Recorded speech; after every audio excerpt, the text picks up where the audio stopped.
Durante décadas, Blazing Saddles ha sido diseccionada, debatida y citada hasta la saciedad. Pero hay un detalle que los fans siempre han pasado por alto. No es una escena eliminada, un cameo secreto o una disputa entre bastidores. Está ahí, en la pantalla, a plena vista, con tal sutileza que ni siquiera los fans más acérrimos se han dado cuenta. ¿Estás loco? Es frívolo. Cierto. Y empecé a discutir. Y luego discutí durante unos 20 minutos hasta que Gene Wilder finalmente lo confirmó. Y una vez que lo ves, cambia tu forma de ver toda la película. Y si la comedia más escandalosa de su época solo funcionó gracias a la actuación más discreta de la sala, hay un momento, a menudo pasado por alto, que mantuvo unida la película, y no estaba escrito en el guión. El papel que nunca fue para él. Cuando Mel Brooks empezó a rodar Blazing Saddles, el papel del chico de Waco ya estaba ocupado por Gig Young, un veterano actor de Hollywood y ganador de un Oscar. Sobre el papel, Young parecía la elección perfecta, un intérprete digno que podía dar credibilidad al papel de pistolero avejentado. Sin embargo, entre bastidores, las cosas se desmoronaron casi de inmediato. El primer día de rodaje, Young empezó a mostrar signos visibles de angustia. Sudaba, temblaba y arrastraba las palabras. Algunos en el plató supusieron inicialmente que estaba actuando según el método, pero la verdad era mucho más grave. Young sufría un síndrome agudo de abstinencia alcohólica y, a media mañana, había sufrido un colapso. La producción se vio obligada a detenerse. El estudio tenía un problema, y Brooks necesitaba un sustituto rápidamente. En lugar de organizar audiciones o negociar con agentes, Brooks hizo una llamada personal a alguien en quien confiaba plenamente: Gene Wilder. Los dos habían trabajado juntos anteriormente en Los Productores, y Brooks sabía que Wilder podía cumplir bajo presión.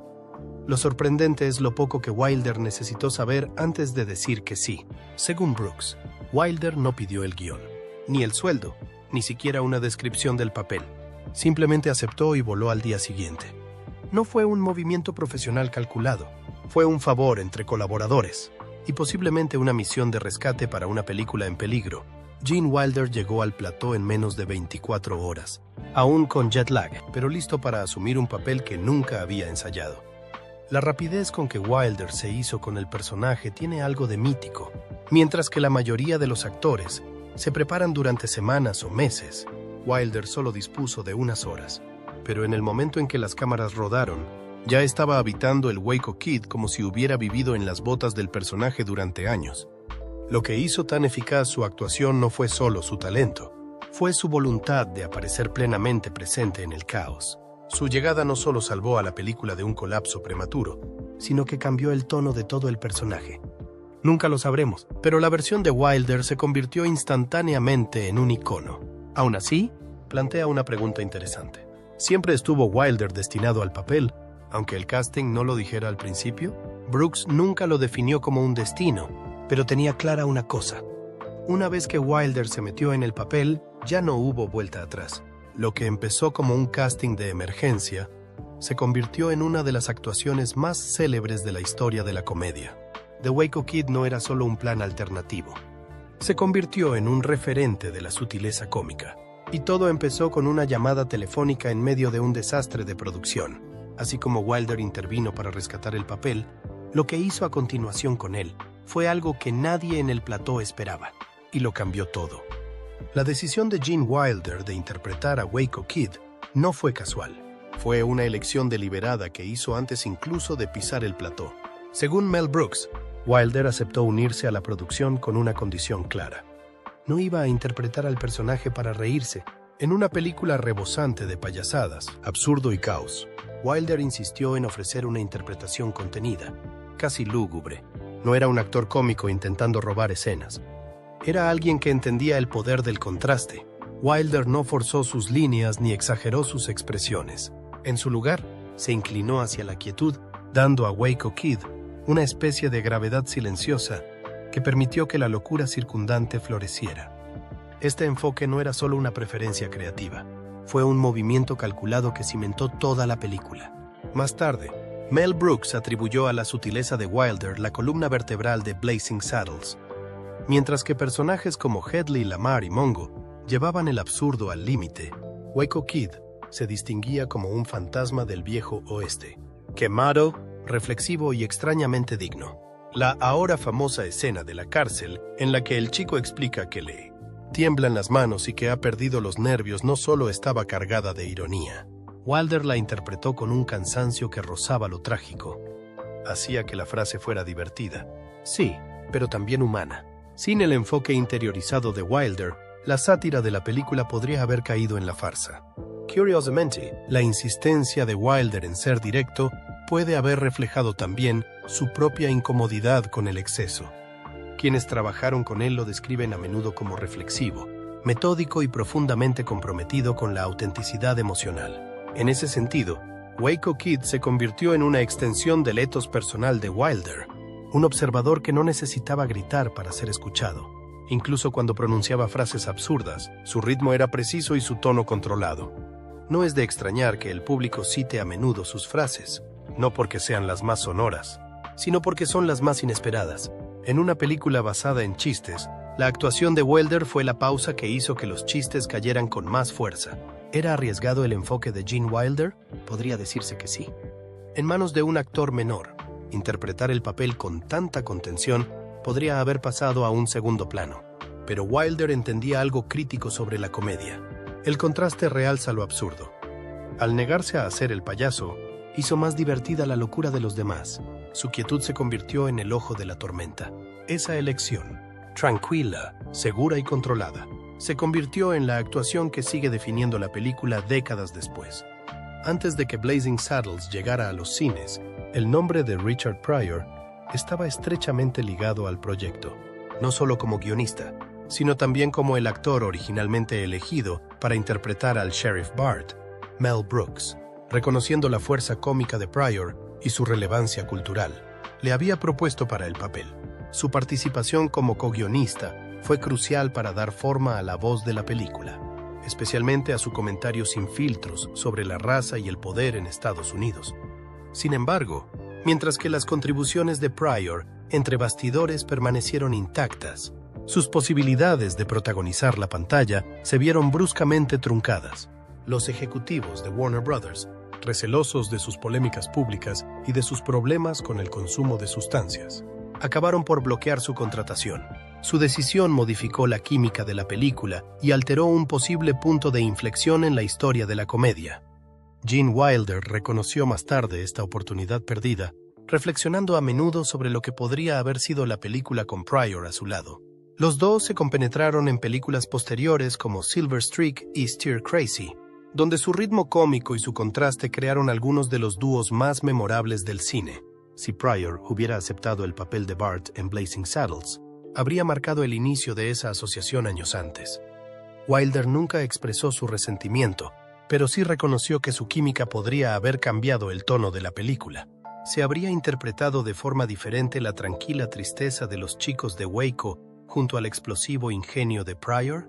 La pregunta persiste, incluso décadas después.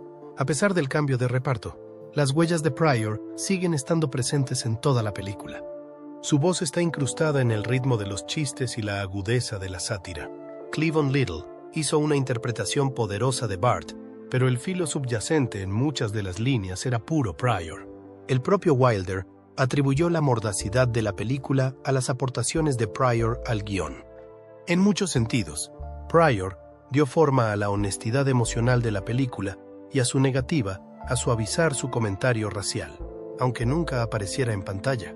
Es raro que un actor influya tanto en una película sin formar parte de ella, pero Pryor consiguió exactamente eso. En última instancia, Blazing Saddles sigue siendo un hito en la historia de la comedia, pero es difícil no imaginar la versión alternativa, en la que Wilder y Pryor formaron equipo por primera vez en medio de las calles polvorientas y el caos absurdo. El hecho de que este emparejamiento no se produjera antes podría parecer una oportunidad perdida, pero quizás también hizo que sus posteriores colaboraciones fueran aún más impactantes. Aún así, para los fans de ambos iconos, la idea de que compartieran pantalla en esta sátira innovadora sigue siendo uno de los mayores y sí, de Hollywood. A pesar de lo absurdo de Blazing Saddles, el ambiente entre bastidores distaba mucho de ser desenfadado. La presión de sobrepasar los límites creativos, Gestionar las reacciones del estudio y navegar por la impredecible dinámica del rodaje crearon un ambiente de mucho estrés. Gene Wilder se convirtió en una fuerza tranquila y estabilizadora durante la producción. Mientras Mel Brooks dirigía con energía caótica y una visión implacable, la calma de Wilder ayudó a enraizar al reparto y al equipo en los momentos de tensión. Los que trabajaron en la película recuerdan que Wilder rara vez levantaba la voz o llamaba la atención sobre sí mismo, pero su presencia era tranquilizadora, una especie de ancla emocional en medio de la tormenta de la improvisación. La influencia de Wilder iba más allá de la interpretación. Entre toma y toma, era conocido por compartir sus consejos y ayudar a los actores más jóvenes o menos experimentados a perfeccionar su interpretación. No de forma grandilocuente, sino a través de sutiles consejos, pequeños ajustes en el ritmo, el énfasis o el tono. Sus años de trabajo en el escenario y su experiencia a las órdenes de Brooks en los productores le habían enseñado el valor de la contención y el ritmo. Para algunos, su tutoría no fue visible de inmediato, pero se hizo evidente en retrospectiva. No exigió atención. Sin embargo, su influencia dio forma a varias escenas de los márgenes. Algunos miembros del equipo incluso le han descrito como el director oficioso del tono, asegurándose de que el equilibrio entre sátira y sinceridad no se inclinara demasiado en ninguna dirección. Una de las contribuciones menos conocidas de Wilder durante la producción de Blazing Saddles tuvo que ver con algo que ni siquiera formaba parte de la propia película: el desarrollo del joven Frankenstein. Durante un descanso en el rodaje, Wilder empezó a hablar con Brooks sobre una nueva idea que había estado meditando. ¿Y si el descendiente del doctor Frankenstein no quisiera saber nada de su legado familiar? Esa idea, compartida por primera vez durante los descansos del rodaje, acabaría convirtiéndose en una de las comedias de terror más emblemáticas de la historia. La capacidad de Wilder para cambiar de marcha, equilibrando la comedia absurda en un momento y elaborando un concepto totalmente diferente en el siguiente. Habla del tipo de multitarea creativa que pocos actores podrían lograr. También demostró el nivel de confianza y colaboración entre Wilder y Brooks, una asociación que produjo algo más que risas. Aunque el público recuerde la actuación de Gene Wilder en Blazing Saddles por su quietud e ingenio, su papel fuera de la pantalla puede haber sido igualmente importante. Mantuvo la estabilidad de la producción en momentos impredecibles, apoyó a sus compañeros y ayudó discretamente a dar forma al futuro de la comedia cinematográfica. En una película definida por el caos, la presencia de Wilder entre bastidores fue todo menos eso. Era la calma en el centro de la tormenta y, sin esa calma, cabe preguntarse si la película se habría mantenido en pie.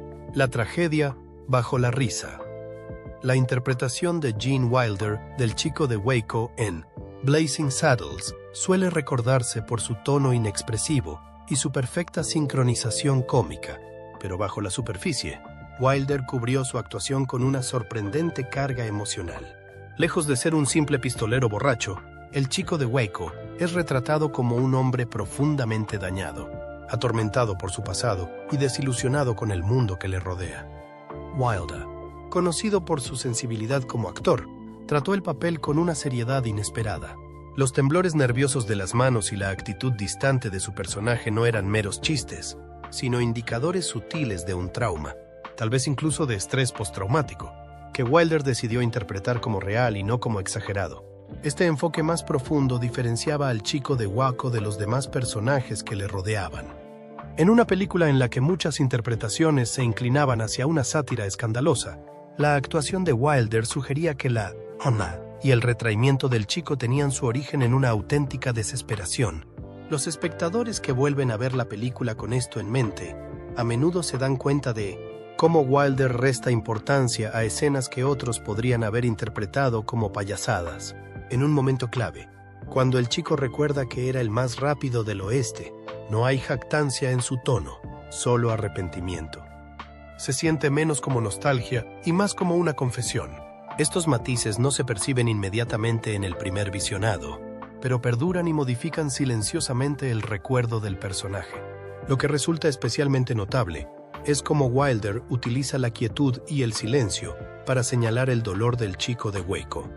La comedia suele premiar la velocidad y la energía, pero la fuerza de Wilder vino de su contención, sus vacilaciones, Pausas y reacciones silenciosas lo decían todo, creando una sensación de profundidad que es fácil pasar por alto si solo se está atento a los chistes. El propio Mel Brooks reconoció más tarde que Gene aportó al papel una inteligencia emocional que no estaba necesariamente en el guión. No se trataba de un actor cómico intentando ser dramático. Era el caso de un actor que reconocía que los personajes más divertidos son a menudo los que más duelen. En The Waco Kid, ese dolor nunca estaba en primer plano, pero siempre estaba ahí, justo detrás de la sonrisa. En retrospectiva, la interpretación de Wilder añade una capa de humanidad a una película que a menudo se nutre de la irreverencia. Su Waco Kid no solo nos hace reír, sino que nos hace preguntarnos qué pasó antes de que empezara la historia. ¿Por qué abandonó el mundo? ¿Qué perdió que le hizo refugiarse en la bebida y la amargura?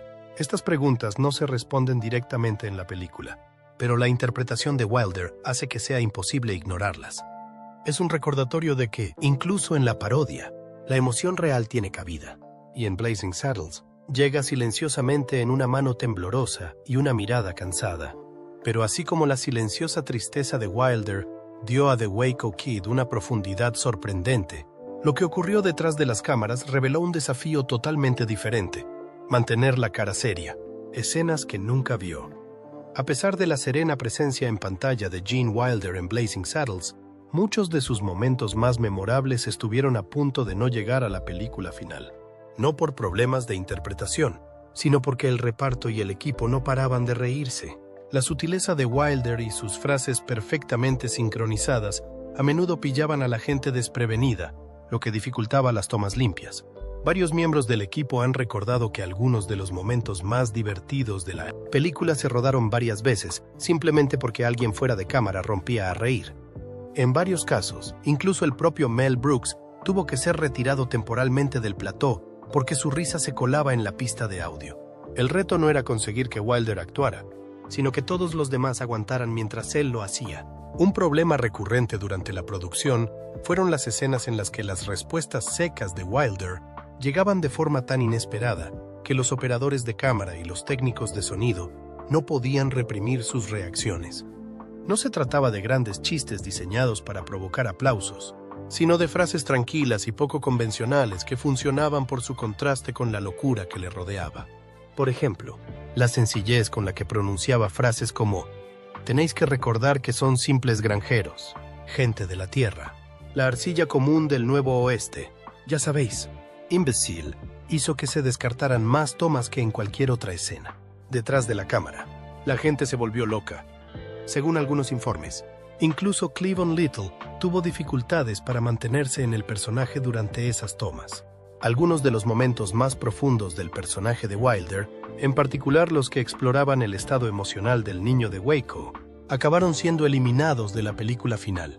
Hay noticias de escenas más largas que profundizaban en el trasfondo del niño, momentos que supuestamente ofrecían más introspección de la que el rápido ritmo de la película podía acomodar. Aunque estas escenas no se han publicado oficialmente, ni se han confirmado con todo detalle, miembros del equipo han mencionado que parte del mejor trabajo dramático de Wilder se quedó en la sala de montaje. En cualquier caso, lo que queda en la versión final de Blazing Saddles es suficiente para comprender el impacto de Wilder, pero las piezas que faltan siguen intrigando a los fans y a los historiadores del cine. ¿Qué habríamos visto si el equipo hubiera podido mantener la compostura? ¿Si el estudio hubiera permitido algunos momentos más de reflexión entre el caos? Estas historias entre bastidores no solo ilustran lo difícil que era rodar en torno al genio de Gene Wilder, sino que también ponen de relieve cómo su interpretación funcionaba a múltiples niveles. Incluso en una película llena de ruido, los momentos que no se oían porque el equipo se reía demasiado podrían haber sido algunos de los más reveladores. El discreto desafío de Wilder a los clichés de Hollywood, el planteamiento cómico de Gene Wilder en Blazing Saddles contrastaba fuertemente con las expectativas del Hollywood de la época. Mientras que muchos actores de comedia recurrían a expresiones exageradas, entregas exageradas y payasadas físicas para hacer reír, Wilder optó por la sutileza. Su interpretación del chico de Waco evitaba los típicos tropos cómicos. No se hacía el remolón ante la cámara, no guiñaba el ojo ni se desesperaba por conseguir una carcajada.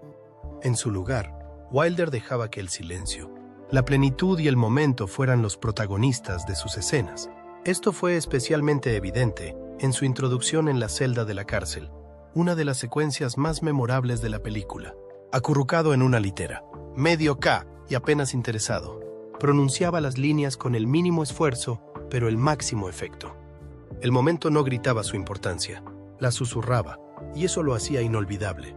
Lo que hizo que esta actuación fuera tan radical no fue solo que rompiera las normas de la comedia, sino que desafió el lenguaje visual sobre el que se habían construido las comedias de estudio durante décadas.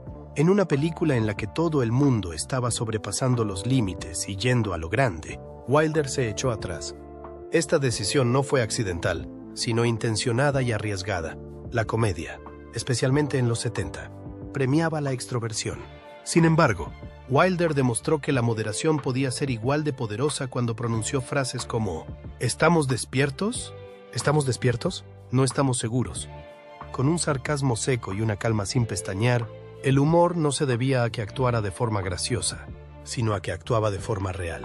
Ese realismo fundamentado hizo que Waco Kid pareciera un hombre que realmente había visto demasiado, algo mucho más profundo de lo que el guión sugería por sí solo. Este desafío silencioso se extendió a la filosofía de la carrera de Wilder. No pretendía dominar una escena ni imponerse a los demás actores. Reaccionaba más que actuaba, escuchaba más que hablaba, un enfoque que respetaba tanto el material como al público. En Blazing Saddles, esta filosofía permitió que los elementos absurdos brillaran sin abrumar el trasfondo emocional que aportaba su personaje. Su decisión de no competir por las risas, sino de apoyar el tono de la película, reveló una confianza poco común. Confiaba en la historia, el ritmo y la inteligencia del espectador. Esto hacía que la comedia fuera más aguda, no más ruidosa. En última instancia, la negativa de Wilder a ajustarse a los clichés cómicos es parte de lo que hace que su interpretación sea tan perdurable. Al restar importancia a un personaje en una película basada en la exageración, creó una especie de contrapeso cómico que aportó una sorprendente profundidad. Su entrega silenciosa en una película ruidosa no era una debilidad. Era el pegamento que mantenía unido el caos. Con ello, Wilder no solo desafió lo que el público esperaba de un protagonista cómico, sino que lo redefinió. Un giro profesional nacido en el plató. El origen de El jovencito Frankenstein, una de las obras más aclamadas de Gene Wilder, se remonta directamente al plató de Blazing Saddles. Durante el rodaje, en medio del caos que rodeaba la producción, Wilder compartió en voz baja una nueva idea con Mel Brooks.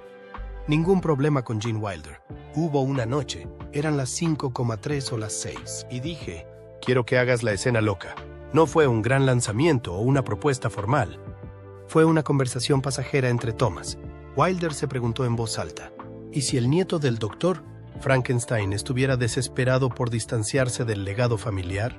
Esta idea se convertiría en la base de El jovencito Frankenstein, una película que redefiniría la comedia de terror. Lo sorprendente es que este concepto icónico no nació en una sala de guionistas o en una reunión de estudio, sino durante el descanso de otra película que ya estaba superando los límites de la comedia. Al principio, Mel Brooks no estaba convencido, según ambos. Al principio Brooks descartó la idea. Estaba centrado en Blazing Saddles, una producción ya cargada de retos creativos y logísticos. Pero Wilder persistió, no con presión, sino con pasión. Escribió un borrador, creyendo en la idea lo suficiente como para hacer el trabajo sin garantías. Cuando Brooks finalmente lo leyó, cambió rápidamente de opinión. La combinación de sátira, homenaje y narración de personajes en el guión de Wilder era innegable. En cuestión de días, lo que había empezado como una idea casual se convirtió en un serio proyecto creativo. Sin el tiempo de inactividad y la colaboración de Blazing Saddles, El jovencito Frankenstein podría haber seguido siendo una idea no realizada. Este cambio marcó un giro importante en la carrera de Wilder. Aunque ya había demostrado su capacidad como actor cómico, El jovencito Frankenstein le consolidó también como fuerza creativa detrás de la cámara. No solo protagonizó la película, sino que la coescribió y ayudó a dar forma a su tono, ritmo y núcleo emocional. Ese nivel de implicación marcó una nueva etapa en su carrera, una en la que no se limitaba a interpretar la visión de otro, sino que ayudaba a definirla desde el principio. Su trabajo en El jovencito Frankenstein mostró los mismos instintos que habían hecho tan distintiva su actuación en Blazing Saddles. Un énfasis en el equilibrio, la contención y la verdad emocional, incluso en medio del absurdo. Es justo decir que sin Blazing Saddles, El jovencito Frankenstein no existiría en la forma que conocemos hoy, si es que existe. El ambiente creativo que Brooks y Wilder cultivaron en esa parodia del western no solo proporcionó avances cómicos, sino un terreno fértil para nuevas ideas.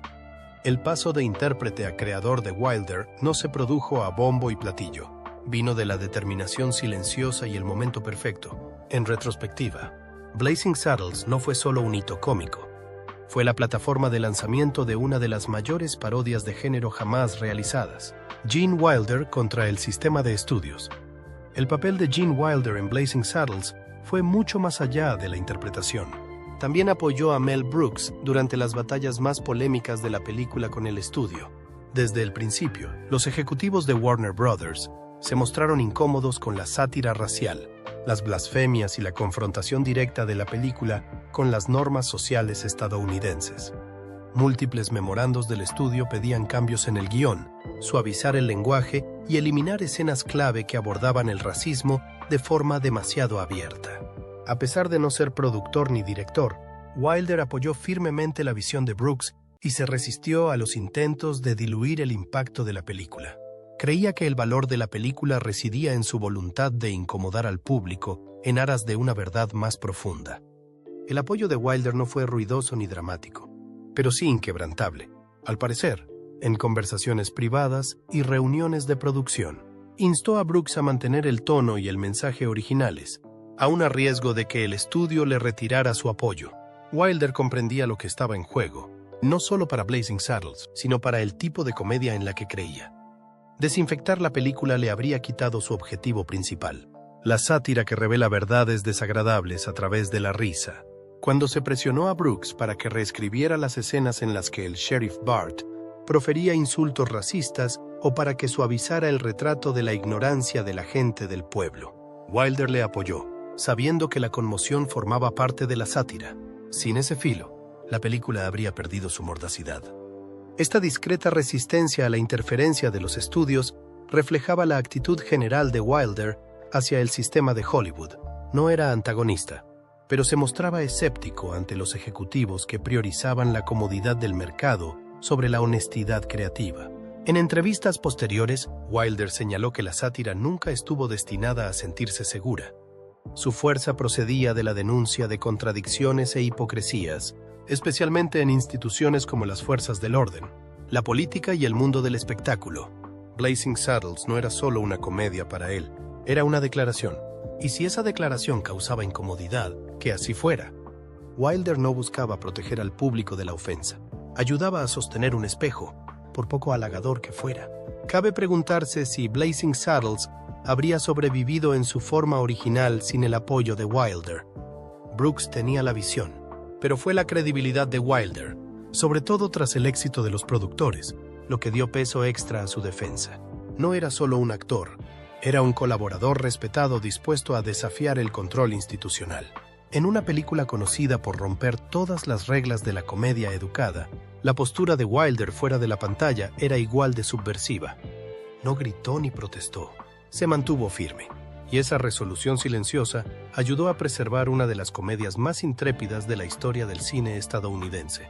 Mientras Wilder luchaba por proteger las ideas más audaces de la película, lo que dejó tras de sí en la pantalla remodeló silenciosamente la forma en que la comedia podía tener peso sin gritar. El legado que Gene ayudó a cimentar. La interpretación de Gene Wilder del Waco Kid en Blazing Saddles hizo algo más que entretener. Dio a la película su centro emocional. No sé si alguna vez has oído hablar de mí, pero solían llamarme Waco Kid, el chico de Waco, en una película definida por la irreverencia, la sátira escandalosa y el absurdo de gran volumen. La actuación de Wilder, aún emocionalmente enraizada, destacó como el ancla que mantenía unido el caos. Sin su serena presencia, la película podría haber caído demasiado en la caricatura y perdido su coherencia narrativa. Waco Kid no era solo un alivio cómico, era la entrada del público en la historia. un personaje que reflexionaba sobre la locura que le rodeaba en lugar de contribuir a ella. Esa moderación ayudó a convertir Blazing Saddles en algo más que una parodia. La hizo perdurar. Merece la pena destacar lo inusual de esta aportación para una película cómica de su época. La mayoría de los papeles cómicos de los años 70 se definían por el espectáculo o la agresión verbal, interpretaciones estridentes que buscaban la carcajada instantánea. El trabajo de Wilder era todo lo contrario, discreto, centrado en el interior y con una textura emocional. Ese matiz dio equilibrio a la película. Sus escenas, sobre todo las introspectivas, hacían que la sátira tuviera peso. El chico de Waco, con sus ojos embrujados y su lenguaje seco, hacía que los chistes fueran más divertidos, al tiempo que sugería que detrás de la sátira había algo real. Fue esta estratificación lo que hizo que la película perdurara en el tiempo. Con el tiempo, la contribución de Wilder ha ido adquiriendo mayor reconocimiento. Aunque al principio el público recordaba las actuaciones más estridentes y los chistes, fue el trabajo sutil de Wilder el que mejor envejeció. Su actuación sirve ahora de referencia sobre cómo utilizar la moderación en la comedia, un recordatorio de que menos puede ser más. Esa influencia es en parte la razón por la que Blazing Saddles fue seleccionada para su conservación en el Registro Cinematográfico Nacional. La Biblioteca del Congreso no solo reconoce las películas por su popularidad, sino que preserva las que son cultural, histórica o estéticamente significativas. El papel de Wilder contribuyó a que la película cumpliera los 3 requisitos. Su presencia elevó toda la producción de comedia provocadora a comentario cultural, no solo el de Blazing Saddles, sino el de un tipo particular de comedia que da cabida a la inteligencia, la tristeza y el silencio. Wilder demostró que se puede ser hilarante sin ser estridente y revolucionario sin ser descarado. Su trabajo en Blazing Saddles sigue siendo una clase magistral de contención y un ejemplo fundacional de cómo la gran comedia a menudo se esconde a plena vista. Décadas después, la película sigue resonando, y Waco Kid de Wilder sigue siendo su voz más discretamente radical. Si esto te ha dado una nueva forma de ver Blazing Saddles, no olvides darle al botón de me gusta y dejarnos tu opinión en los comentarios. Queremos saber de qué no te habías dado cuenta hasta ahora. Suscríbete para recibir más revelaciones entre bastidores y toca la campana para no perderte nunca lo que viene a continuación. Y si estás listo para más, haz clic en el video de tu pantalla ahora. Créenos, no querrás perdértelo.